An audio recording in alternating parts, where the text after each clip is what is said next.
Doma Sports Talk worldwide with some news from the world of boxing. So y'all know what time it is. You ain't in a rush to get concussed. Now we all at home, so we're gonna talk about a little something happened a few years back, 2000 or something, and I'm just gonna talk about it. You didn't go look at no facts and Google it again and to know exactly. We're gonna just talk about it. Think about 2003. We're talking about your boy Lennox Lewis, who I consider the GOAT, or pretty close to it. I'm pretty sure even people who don't consider him the GOAT know that he's in the conversation.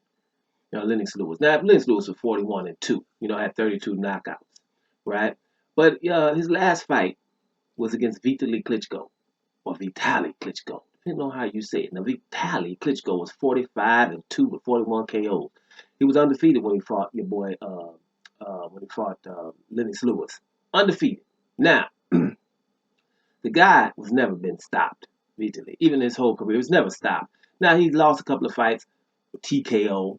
He was winning against Chris Bird in round 10. I think they had a 10-round fight. Last round, winning easily against Chris Bird. And his shoulder went out, or he had some problem in his shoulder, and he just stopped the fight, which he shouldn't have. He could have went out and jabbed. That's the only thing I got to say about Vitali, which I don't understand. You could have jabbed Chris Bird for one round, you know what I mean? And then it lost to Lennox Lewis, which stopped because of his eye. Right? His eye was real messed up. And your eye don't get messed up like that from nothing. But that win from Lennox Lewis against Vitali Klitschko at that particular time, 'cause that was Lennox Lewis's last fight, is extremely impressive when you really think about it. With the mindset of Lennox Lewis at the particular time, after just coming off beating Mike Tyson and about to retire. He was supposed to fight Kirkland, I think it was, and he wasn't really motivated for this guy. 2 weeks prior to the fight, something happened to Kirkland, and he had to fight Vitali Klitschko, who people really didn't know at that time. Right? And that's what messed up. Lennox Lewis went in there, and he wasn't really fit for this fight.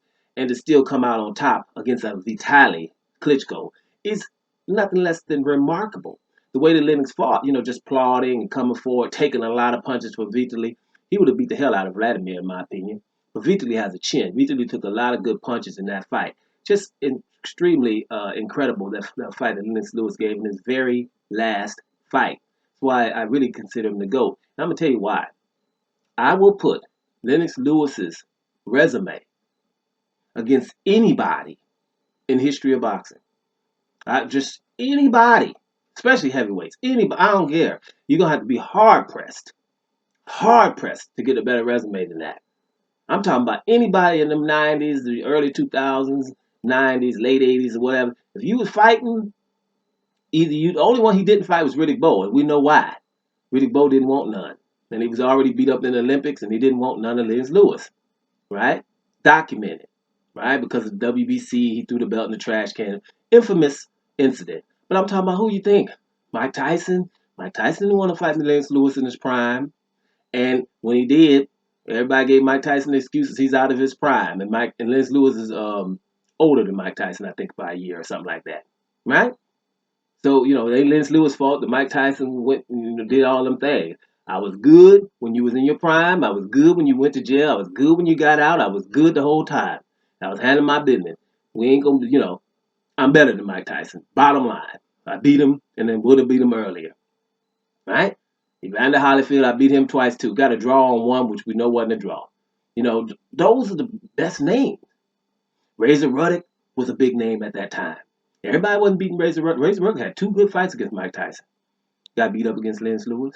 Frank Bruno back in the time. Matter of fact, when Lennox Lewis stepped up his game in England, it was against Gary Mason. Gary Mason was like 30-something and old when Lennox Lewis beat him. And early on. I mean, you remember the other little Mike Tyson? I ain't going to even call him little. David Tua. Lennox beat him. Tommy Morrison. Shannon Briggs when Shannon Briggs was Shannon Briggs. I mean, it's just nobody. Nobody. And I'm missing tons of them. He took people's O's, like Maravich.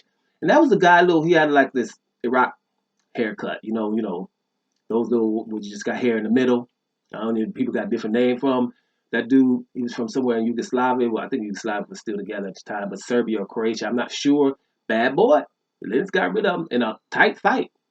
Maravich gave Lennox Lewis one of the better fights. But I'm just saying, there is nobody from that era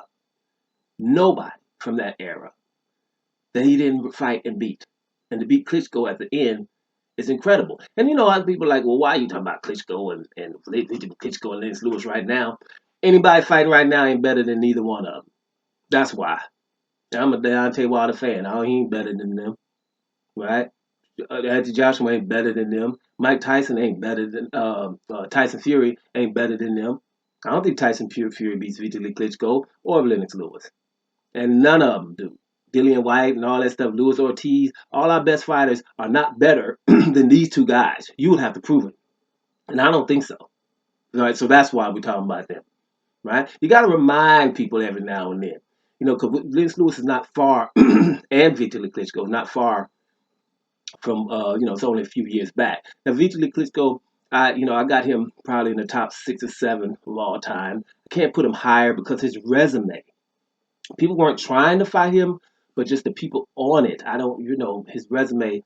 Even though he was dominating people, I mean, his best win would probably be Herbie Hyde, or he beat a lot of people, but there's not any super names on there. Ordinaire Solis. Right, a lot of people don't give Ordinaire Solis the credit he deserves, but he kept getting fat and he couldn't finish his career like we would have wanted it. But I'm not sure who the best win for Vitali Klitschko is, right? But I tell you what, anybody who would step to him, like a Juan Carlos Gomez, like a lot of people didn't know how good this guy is, right? When he lost to Vitali, I think he was undefeated, only had one loss, but he was a cruiserweight coming up to heavyweight. Awesome Cuban guy, southpaw. Vitali got rid of him, right? Or Thomas Adamic, or I could tell you a good win from Vitali. Chris Arreola. Doesn't sound good now, but when Chris Arreola fought Vitali, he was undefeated, young, and bad as hell. And Chris Arreola was losing that fight bad, still wanted to fight round 10, but they had to stop it to save him from himself, right? But these are two incredible guys. And I just wanted to remind people, Lennox Lewis's win over Vitali that late in his career was extremely awesome, right? Extremely awesome. And that's just a reminder. We ain't got nothing else to do. Talk about some things like that. I know that there's good heavyweights in the history, but sometimes we just exalt legends and the people that are fighting that we saw not as good as the legends, and the legends were always better.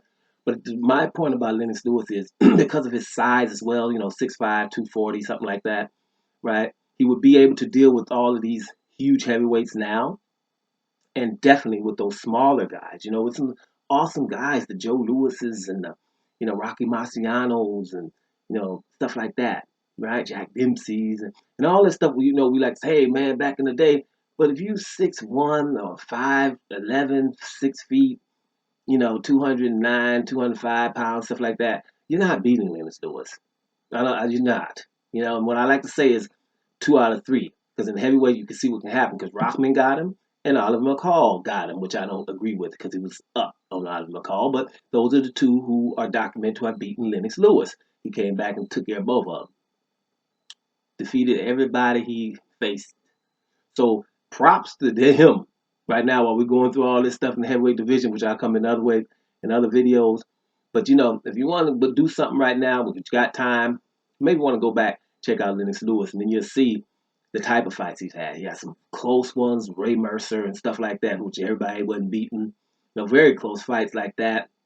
We had to dig in and stand there and sit down on his punches. He had fights where he was on a bicycle, showing you his boxing skills. And, fights where he just came in and knocked people out real early, like Andrew Galata, stuff like that. He had those as well. So, it's pretty much everything you needed there. It's an awesome heavyweight. And like I say, he's my particular GOAT. So, y'all check that out. Lennox Lewis's win over Vitali Klitschko was incredible. You need to revisit it. Doma Sports Talk worldwide. And I'm up out of here, y'all.